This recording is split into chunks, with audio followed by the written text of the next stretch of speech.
বেশ অনেক দিন আগে গিয়েছিলাম নদীর পাড়ে, আর আজকে তোমাদের সাথে সেই ভিডিওটাই শেয়ার করতে চাই। আর নদীর পাড়ে গেলেই মনে কীরকম একটা আলাদা আলাদা ফিলিংস জাগে, আর যার জন্য আমার মুখ থেকে আপনা আপনি গান চলে আসে, আর আমি মনের আনন্দে আপন মনে গান গাইতে থাকি। আর সত্যি বলতে আমি জানি যে কারোরই এই জিনিসটা হয়ে থাকে, নদীর পাড়ে গেলে মনে মনে একটা গুনগুন গান আসে।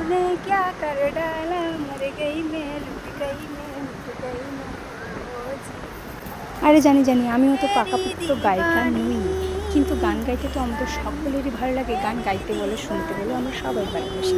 আর নদীর পাড়ে গেলে সেটা যেন আপনা আপনি নিজের থেকে, নদীর পাড়ে গেলে যে এক অনাবিল আনন্দ পাওয়া যায় সেটা না গেলে বোঝা যায় না। জানো তো, কয়েকদিন আমার এই কানের পর্দাটা যে ফুটো হয়ে গেছিলো, ওইটা নিয়ে আমি খুবই দুশ্চিন্তায় ছিলাম। দুদিন তো আমি নাওয়া খাওয়া ছেড়ে দিয়েছিলাম বলতে পারো। মনটা ভীষণই আমার খারাপ হয়ে গেছিলো। কিন্তু ওই সময়ে আমি রিলস, ওই দুদিন পর যখন আমি একদিন সেজে গুজে ঠিক করলাম যে আমি আজকে রিলস বানাবো, এবং রিলসটা বানালামও।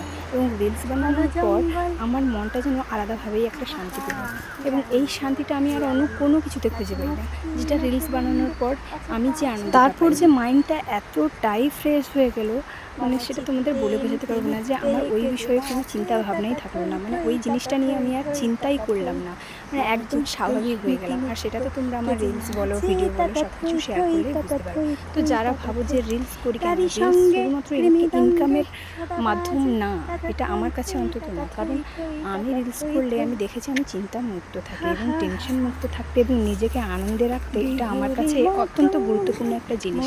তাই আমি এটা একদমই বন্ধ করতে পারি না, এবং বন্ধ করে দিলে আমি মনে হয় আমি আমার নিজেকে একদম টেনশনের গভীরে নিয়ে চলে যাবে। তাই এটা আমার কাছে টেনশন মুক্ত থাকার বিশাল বড় একটা ওষুধ বলতে পারো। তবে হ্যাঁ, এখানটায় আমি কিন্তু ঘুরতে যাইনি, আমি আমার কাজে গিয়েছিলাম। কাজ বলতে আমাদের বাড়িতে জ্বালানির খুব সংকট দেখা দিয়েছিল, তো ওই সংকটটা পূরণের জন্য আমি গেছিলাম নদীর পাড়ে।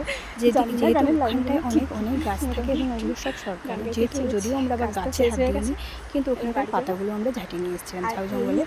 তো ওই পাতাগুলো ঝাঁটিয়ে নিয়ে এসে আমাদের জ্বালানি দেওয়া হয়, যেখানে যদিও আমাদের এখন শেষ হয়ে গেছে। আমি প্রায় গেছি ওই জায়গাটায় একবার গিয়ে, ওই জায়গাটার ট্রেনে এমনভাবে পড়ে যাই যে ওই জায়গাটায় আমি কিন্তু পরপর 3-4 বার চলেও গেছি, এবং খুবই ভালো লাগে। আর তোমাদের এই ভিডিওটা কেমন লাগলো এবং এই জায়গাটা কেমন লাগলো সেটা অবশ্যই কমেন্ট করে জানিও।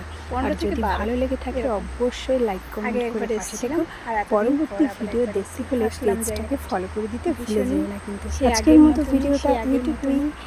জায়গাটা একটুও তার সৌন্দর্য ক্ষয় হয়নি, বরং আরও বেড়েছে, আরও সুন্দর লেগেছে আগের বার থেকে। বলে আগের বারে প্রচণ্ড পরিমাণে চান করেছিলাম এই নদীটাতে,